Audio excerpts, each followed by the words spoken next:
Hello again, this is Dr. Connors. You're at section 5 of the Stop Fighting Cancer book and digging into get a little bit of my background. The reason why, again, I wanted to put together a little presentation with it and break up the sections, and I actually added pieces to the book that you won't get if you just purchase the book in these downloadable sections, because there's things that are always updating. I added a ton of new research information um, in the sections to come. This section I have some hidden studies that you're going to be able to uncover. I'm constantly studying. I am addicted to that. Honestly, ask my wife, I have no other life. I'm kind of a boring person, but that's just the way it is. This is a calling to me. Our clinic is a ministry. It really is. So this is our purpose in life.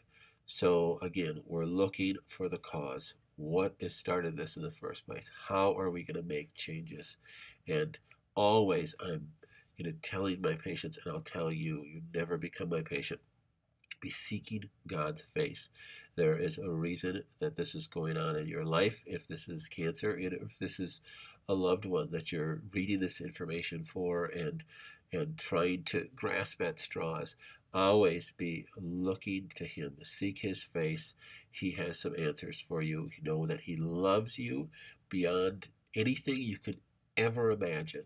And that is the most important thing to come to understand. Just have that complete, utter dependence upon Him. He loves you more than anything. In this section, we're going to look to why is it so difficult to uncover the truth? And why don't we read about alternative approaches in the news? Why doesn't our local television station talk about alternative approaches to cancer? And yet they so readily jump on some recent news press release from a pharmaceutical company about some ridiculous new medication they have for something. Well, I talked about looking at the biases, and you do have to look at who advertises on these stations. Who's the largest advertiser on Fox News or NBC or CBS and ABC? The largest advertisers are pharmaceutical companies, alcohol companies. They're never going to write bashing articles or publicize the number of people that died from the Gardasil vaccination, which happens to be you have 100% greater chance of dying from the Gardasil vaccination than dying from cervical cancer, and yet you never read about that.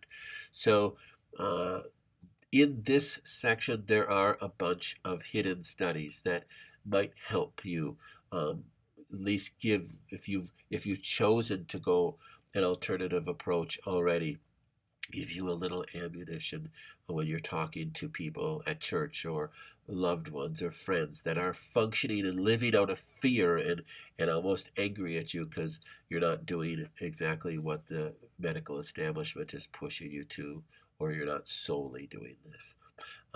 Again, recognize I'm not ever against standard medicine. I think it offers us wonderful results in a lot of things, but you also have to look at a bigger approach. You have to take a step back and have a non-dogmatic position. So that's my biggest argument. You don't want to take a dogmatic position against modern medicine either. I think that's equally wrong. You just want to take a step back and be wise and say, what's the best thing for me? Is it to do chemo? Well, maybe it is, but then I need to do these other things to help combat the negative effects of chemo, and just be wise about it. And it's really foolish to just be blind to other avenues. I think that's very important. So enjoy these hidden studies. Remember our 4 major pillars, and I will see you at the next presentation.